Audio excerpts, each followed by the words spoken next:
Welcome back to Finding Your Inner Mr. Rogers. I'm your host, Todd Faber. Today is a special milestone for the show and for me personally. We just published our 10th episode. When I launched this podcast back in May, I set out with a simple premise, rooted in what I called my 95% rule. Years ago, I taught my daughters that 95% of the people walking past us every day are quietly navigating heavy, unseen burdens. Our job as human beings isn't to judge or turn away. Our job is to find a way to make the lives of our neighbors better every single day. So I wanted to test a theory. Could we sit down with world-class leaders, executives, civic pioneers, medical professionals, and authors, and cut through the resume to uncover how empathy actually drives their success? Well, 10 episodes in, I can tell you that the answer is a resounding yes. Every leader who joins me has been assigned a unique neighborhood designation, and that's been based on their life's work. So looking back at our first 10 neighbors, a clear pattern has emerged. True compassion isn't soft. It requires immense courage. Think about General Jack Hammond, our warrior. He turned his military command into building the home base program to heal the invisible wounds of war for our veterans and their families. Think about Christine Schuster.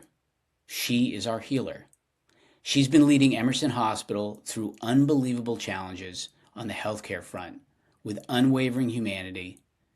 And then there's Shahir Mustafa, the guardian from Hopewell, where he fights relentlessly for children and their families who face generational trauma. And then there's Pardeep Kalika. He is our peacemaker.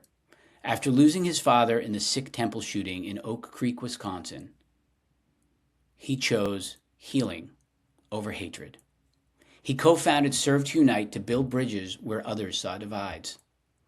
These four leaders remind us that protecting our neighbors often means stepping straight into the hardest, darkest places with hope in hand.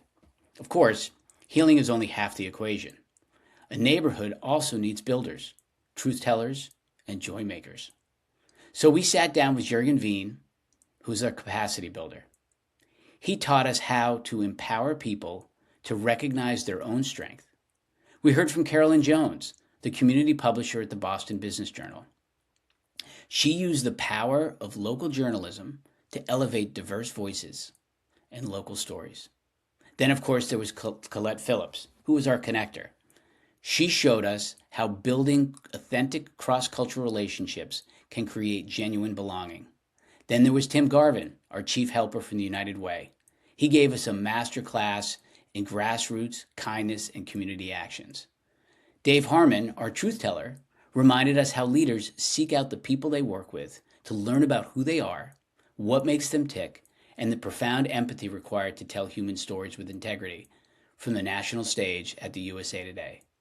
And finally, there was Pam Garamone, our catalyst for joy. She brought it all home by showing us positive psychology, laughter, and intentional happiness can transform our daily stress into light. If there's one overarching takeaway from these first 10 episodes and conversations, it is this. Empathy is an active discipline. None of these leaders achieved what they did by accident. They made a conscious effort and a choice, often in the face of immense pressure, to lead with kindness, to lead with transparency, and to be authentically human. This podcast generates no revenue and has no monetization strategy.